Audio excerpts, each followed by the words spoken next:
These are the 3 drills that took me from a 5.0 to a 5.5 level player. I'm so glad I discovered them. As a bonus, at the end of the video, I'm going to give you 2 strategies that you can implement into your game to help you win 5.0 level tournaments. Higher level play is all about having super fast hands and being able to counter the ball. That's what our first drill's on. How this works, I'm going to speed a ball up at Ridley's forehand, and he's going to counter it hard right at my chest. It's my job to react, and we play it out. It really works on his counter and my counter attack. Okay, so 1 dink and a speed up. Nice. Now I'm going to go to his backhand, and I'm just going to keep alternating. Backhand, forehand. Here we go. Here it comes. Yeah, nice job. Here we go. Forehand now. Coming forehand. Nice. Now we're going to switch roles. Ridley's going to be speeding up at me. Nice. Now he's going to come to my backhand. I like to work on my 2-hander. Oh, I missed it. Go again. Good. Back to my forehand.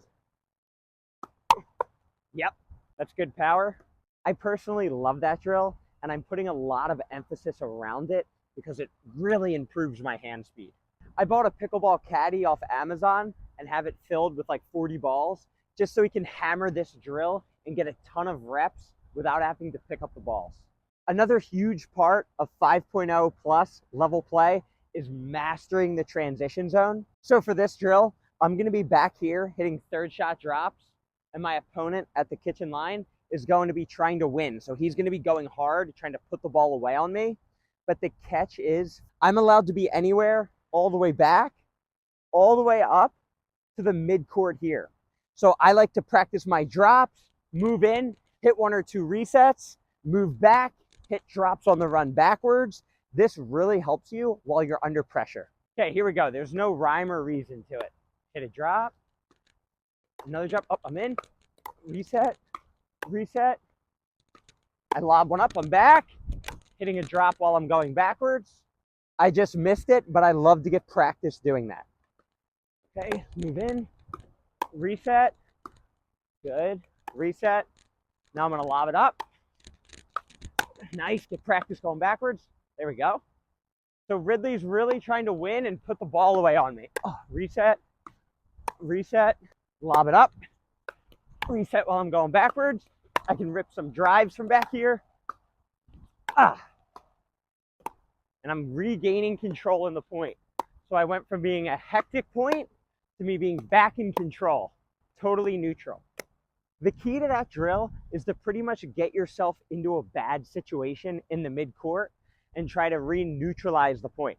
So your opponent has a big advantage at the kitchen line. He's pounding you, and you're able to get the point back to 50-50. Playing 5.0 plus level opponents, you have to have this middle locked down. So your opponents know that if they speed it up down the middle, you're there to put the ball away. How this drill is going to work, I'm going to dink once to Ridley. He's going to dink out wide. When I dink it back, he's going to speed up through the middle, and I'm really just putting focus on being able to close that middle. I'm in a low stance, so no matter where the ball comes, I can close it off. If I'm standing upright like this and the ball comes down the middle, I might get handcuffed. But when I'm in that squat like this, I can cover everywhere and I'll never get handcuffed. That is a very good tip that will take you a far way. Here we go. Out wide, speeding it up. Yes. This is a cooperative drill. Ridley's trying to help me out.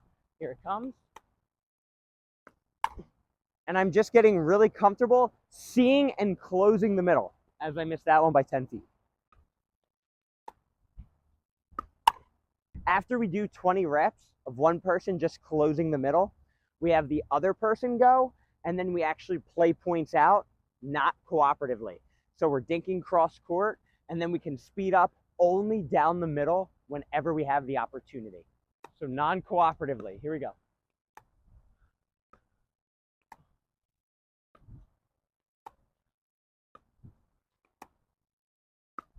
Yes. I'm throwing in my two-hand dinks to catch him off guard. Ah, great idea. Our first bonus strategy that we're going to go over is whenever people start matches, they're always super tight and nervous. You're tight, your partner's nervous, the opponents are feeling the exact same way. So the best way to counteract that is to aim all of our balls soft and toward the middle of the court. So whether I'm hitting a third shot drop from back here or driving it, I want it to go toward the middle. If we work our way up to the kitchen line, I want to put all of my dinks, to get those nerves out, soft to the middle. So right here is where I want to put my balls.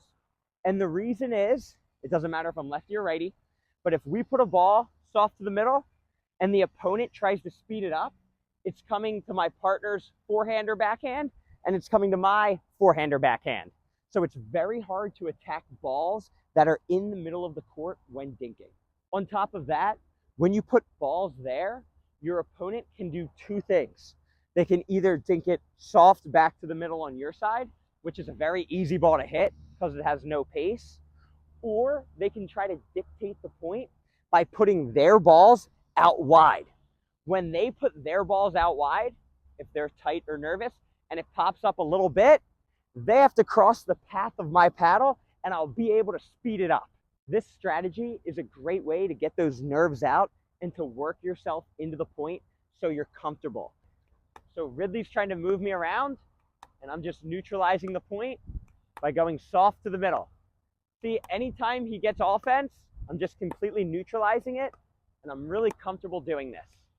And now Ridley, try to attack a ball. Speed a ball up at me down the middle.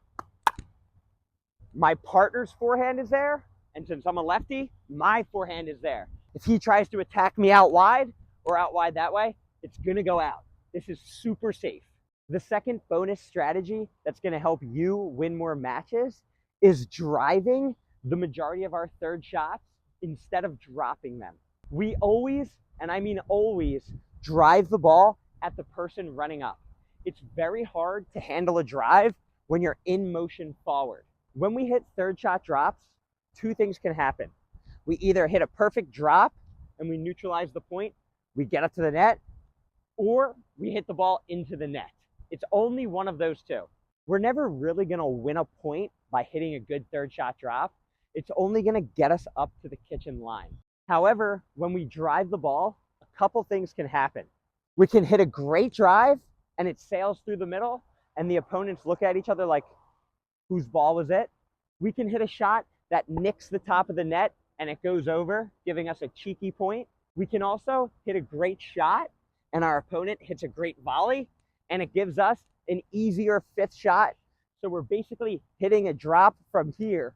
More good things can happen from us driving the ball than us dropping it, especially if nerves come into play. On the flip side, of course, we could drive it into the net or 20 feet out. We should always be driving the ball at about 60 or 75% of our max power. So I'm not wailing at it. I'm just hitting a nice steady shot that I know is gonna go in. Almost like a serve, nothing too fancy. When we take this approach, we're pretty much guaranteeing that we're gonna make every single third shot. To put this strategy to the test, I'm gonna serve and drive 5 balls at Ridley and see the results.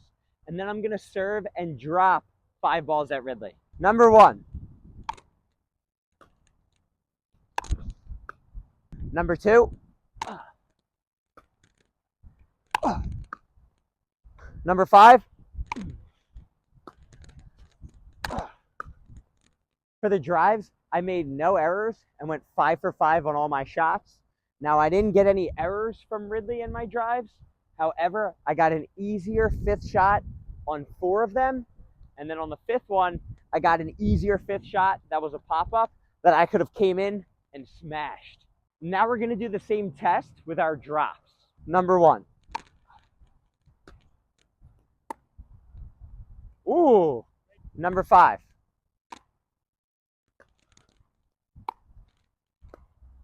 For the drops, I went 5 for 5. I didn't make any errors. 4 of them were pretty much perfect drops. 1 of them was a little high, and Ridley was able to hit it hard, giving me a really hard next shot. However, it's wet and rainy, and most importantly, I have no pressure on me at all to make the drops. If we pretend that we're at a tournament, there's a ref there calling the score, there's a bunch of people watching, I guarantee you, I'm probably not going to go 5 for 5 on drops. Take these strategies as you will. For me, they have helped me play super consistent in tournaments and have allowed me to win at the 5-0 level consistently. My goal is to play the full pro circuit in 2024. You can help me achieve that by liking and subscribing. It'll help me get the attention of sponsors by having a bigger social media presence.